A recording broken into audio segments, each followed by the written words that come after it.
I know you said it's a small nation somewhere in the Middle East, but it also happens to be the epicenter of one of the longest running, one of the most tense conflicts and crises in human history. So, at the very least, it serves as a study of how conflict can be resolved. So, what are the biggest obstacles to you to achieving peace in this part of the world? Motivation. I think it's easy to achieve peace if you have the motivation on both sides. Unfortunately, the present juncture, there is not enough motivation on either side, either the Palestinian or Israeli side. And peace, in mathematics, you have problems without solutions. You can prove mathematically that this mathematical problem has no solution. In politics, there is no such thing. All problems have solutions if you have the motivation. But motivation is the big problem. And again, we can go into the reasons why. But the fact is that on neither side is there enough motivation. If there was motivation, the solution would have been easy. Is there an important distinction to draw between the people on the street and the leaders in power in terms of motivation?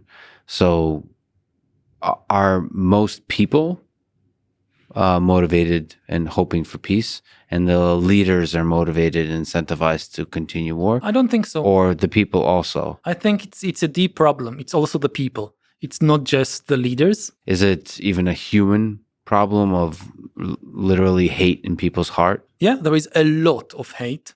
One of the things that happened in Israel over the last 10 years or so, Israel became much stronger than it was before, largely thanks to technological developments. And it feels that it no longer needs to compromise. That, and there are many reasons for it, but some of them are technological. Being one of the leading powers in cyber, in AI, in high tech, we have developed very sophisticated ways to more easily control the Palestinian population. In the early 2000s, it seemed that it is becoming impossible to control millions of people against their will. It took too much power. It spilled too much blood on both sides.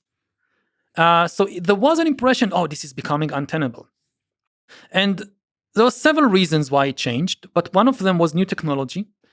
Israel developed very sophisticated surveillance technology that has made it much easier for Israeli security forces to control 2.5 million Palestinians in the West Bank against their will, with a lot less effort, less boots on the ground, also less blood. And Israel is also now exporting this technology to many other regimes around the world. Again, I heard Netanyahu speaking about all the wonderful things that Israel is exporting to the world, and it's true, we are exporting some nice things. Water systems and new kinds of tomatoes. We are also exporting a lot of weapons and especially surveillance systems, sometimes to unsavory regimes, in order to control their populations.